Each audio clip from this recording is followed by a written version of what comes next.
वक्फ कानून को लेकर संसद से पास होने के बाद अब सुप्रीम कोर्ट में बहस चल रही है।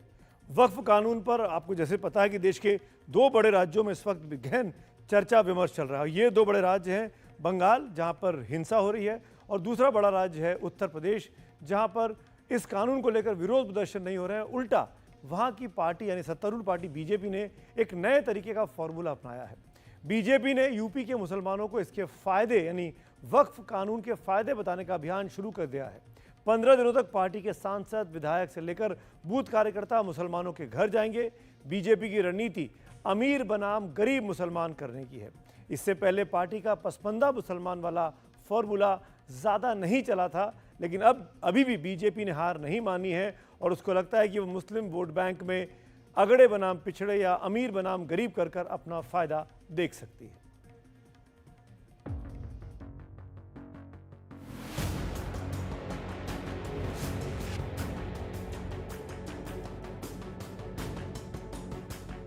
वक्फ के नाम पर लाखों एकड़ लैंड कब्जे की गई है।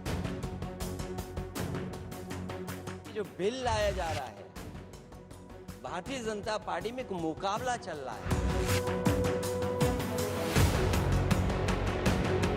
पहले बीजेपी हेड ऑफिस में बैठक हुई, फिर लखनऊ में, और फिर उन बैठकों से तय हुआ कि कैसे उत्तर प्रदेश के मुसलमानों को समझाया जाएगा।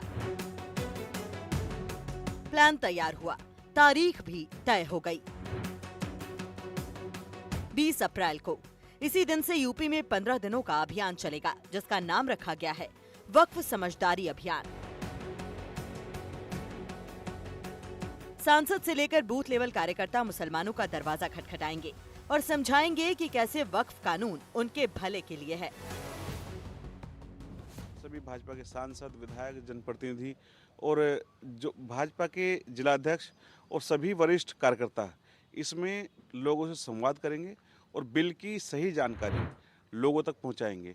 क्योंकि कुछ देखने में ऐसा आया है कि कांग्रेस और सपा जैसे विपक्षी पार्टियों ने जो सीए पर उन्होंने भ्रम फैलाया था, जो संविधान पर भ्रम फैलाया था, वो भ्रम की राजनीति, डराने धमकाने की, बरगलाने की राजनीति कर रहे हैं और मुसलमानों को दंगाई टूल बना करके वो दंगा कराना चाहते हैं। और आप बंगाल के अंदर देख भी रहे हैं और तमाम राज्यों के अंदर उनकी योजना है कि मुसलमानों को सड़कों पर लाया जाए, मुसलमानों को उकसाया जाए और तमाम वो उस तरह की भ्रांतियाँ फैला रहे हैं। आम धारणा और विरोधियों का आरोप होता है कि मुसलमान बीजेपी को वोट नहीं करते, तो फिर वक्फ कानून पर बीजेपी सुपर एक्शन में क्यों है? पार्टी की रणनीति इस बार अमीर बनाम गरीब मुसलमान करने की है। वक्फ कानून का मामला सुप्रीम कोर्ट में है। अदालत ने फिलहाल वक्फ काउंसिल और बोर्ड में नियुक्ति पर रोक लगा दी है। विपक्ष को लगता है कि बीजेपी सरकार का वक्फ कानून फंस सकता है, इसलिए वो बार बार कह रहा है कि बीजेपी देश के मुसलमानों से माफी मांगे। वक्फ बाय यूजर, हमारा सबसे बड़ा कंसर्न वक्फ बाय यूजर है, क्योंकि 90% ज़मीनें वक्फ बाय यूज़र में हैं, जिनके बहुत सारे लोगों के ज़मीनों के रिकॉर्ड्स नहीं हैं, लेकिन 200 साल 300 साल पहले वो वक्फ की हुई हैं। मस्जिदें हैं बड़ी बड़ी जो हैं, तो उसको कैसे रजिस्ट्रेशन के प्रोसेस में लाया जाएगा।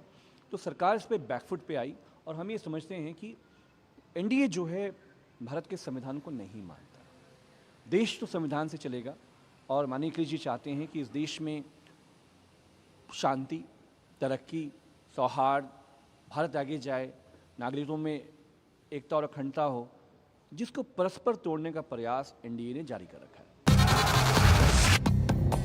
वक्फ का ये विवाद उस वक्त खड़ा हुआ है जब पश्चिम बंगाल में इस पर खूनी हिंसा हो चुकी है।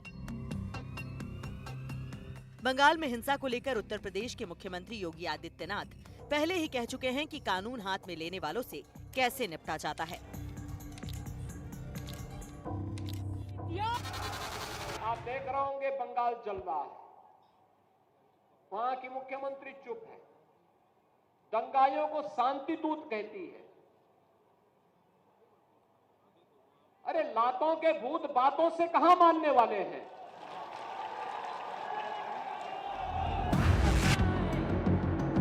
बंगाल में चुनाव 1 साल की दूरी पर है, जबकि उत्तर प्रदेश में 2 साल का समय है।